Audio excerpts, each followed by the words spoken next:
There's a report that your Director of National Intelligence has ordered a broad review. This is regards the Boston Marathon bombing. That your DNI has ordered a broad review of all the intelligence gathering prior to the attack. There's also a series of senators, Susan Collins, Saxby Chambliss, Lindsey Graham, who allege that all these years after 9/11, there still wasn't enough intelligence shared prior to the attack. And now Lindsey Graham, who is a senior member of the Armed Services Committee, has said that Benghazi and Boston are both examples of the U.S. going backwards on national security. Is he right, and did our intelligence miss something? No, Mr. Graham is not right on this issue, although I'm sure it generated some headlines.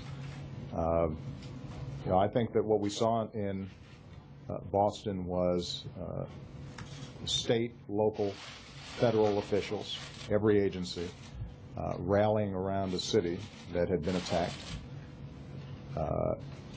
identifying the perpetrators just hours after the scene had been examined. We now have one individual deceased, one in custody. Charges have been brought.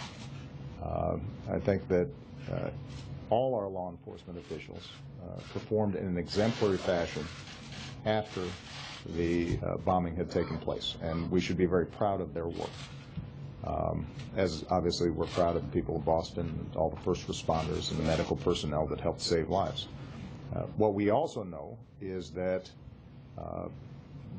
the Russian intelligence services had alerted U.S. intelligence about the older brother, as well as the mother, indicating that they might be sympathizers to extremists.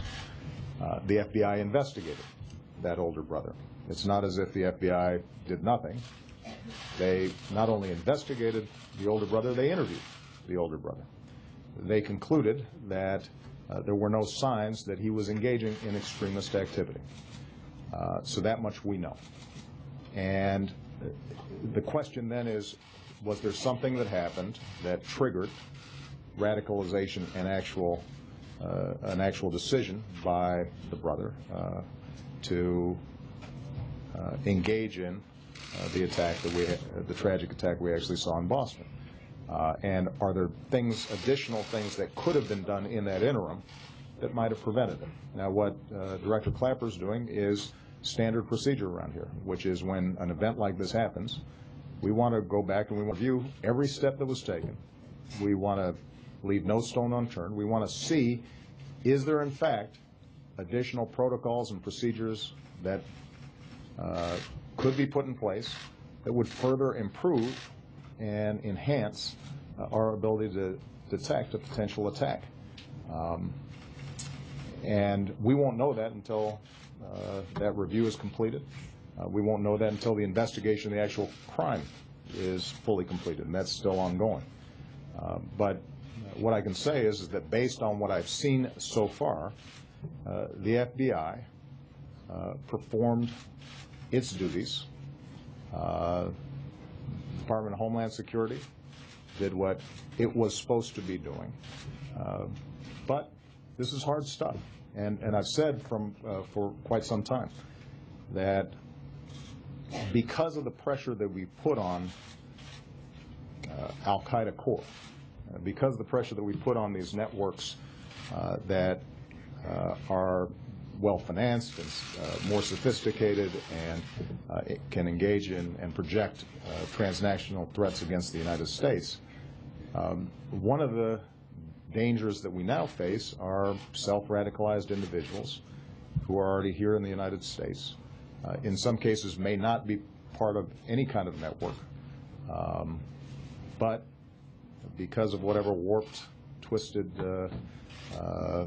ideas they may have, may decide to carry out an attack. And those are in some ways more difficult to prevent. And so what I've done for months now is to indicate to our entire counterterrorism team what more can we do on that threat that is looming on the horizon. Are there more things that we can do, whether it's engaging with communities where there's a potential for self-radicalization of this sort is there work that can be done in terms of detection. But all of this has to be done in the context of our laws, due process, and so part of what Director Clapper is doing then is going to be to see if we can determine any lessons learned from what happened. Are you getting all the intelligence and information you need from the Russians? And should Americans be worried when they go to big public events now? The Russians have been very cooperative with us since the Boston bombing. Obviously, old habits die hard. There's still suspicions sometimes between our intelligence and law enforcement agencies that date back 10, 20, 30 years, back to the Cold War. But they're continually improving. I've spoken to President Putin directly. He's committed to working with me to make sure that those who report to us are cooperating fully in not only this investigation, but how do we work on counterterrorism issues generally. In terms of what the response of the American people, I think everybody can take a cue from Boston. You don't get a sense that anybody's intimidated when they go to Fenway Park a couple days after the bombing. There are joggers right now, I guarantee you, all throughout Boston, Cambridge, and Watertown. And I think one of the things that I've been most proud of in watching the country's response to the terrible tragedy there is a sense of resilience and toughness, and we're not going to be intimidated. We are going to live our lives. And people, I think, understand that we've got to do everything we can to prevent these kinds of attacks from taking place. But people also understand, in the same way they understand after a shooting in Aurora or Newtown or Virginia Tech, or after the foiled attempts in Times Square or in Detroit, that we're not going to stop living our lives because warped, twisted individuals try to intimidate us. We're going to do what we do, which is go to work, raise our kids, go to ball games, run in marathons, and at the same time, we're going to make sure that everybody's cooperating and is vigilant and doing everything we can without being naive to try to prevent these attacks from happening in the future. Jonathan Carl.